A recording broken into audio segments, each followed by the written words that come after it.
રેપિયરની અંદર ટાકા પ્રોડક્શન કરવા માંગે છે એમને અહીંયા સીધું ને સિમ્પલ પ્રોડક્શનમાં જવાનું છે. ત્યાં ટાકા પ્રોડક્શનમાં પ્રોડક્શન એન્ટ્રી કરવાની છે.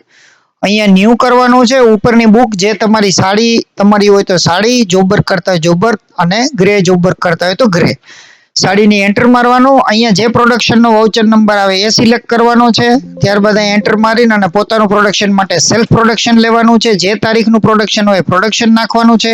પોતા માટે કરતા હોય તો સેલ્ફ અને બીજા માટે કરતા હોય તો જોબ વર્ક અહીંથી સિલેક્ટ કરવાનું છે. એન્ટર મારવાનું છે. જે તાકાનો નંબર હશે એ કન્ટિન્યુ આવી જશે.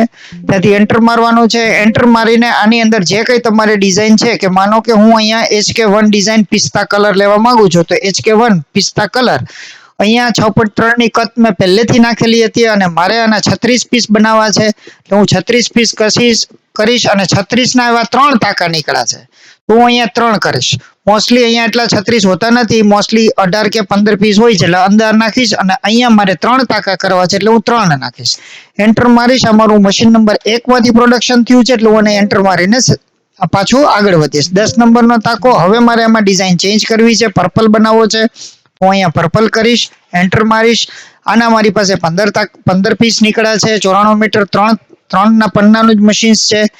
જે તમને શીખવાડ્યું એ રીતે કે અહીંયા જેટલા પન્નાનું મશીન હોય સિલેક્ટ કરી લેવાનું અને એ પછી અહીંયા 2 નંબરના મશીનમાં માનો કે આ પ્રોડક્શન નીકળ્યું, હું એન્ટર મારીશ એટલે 2 નંબરના મશીનમાં પ્રોડક્શન નીકળી ગયું.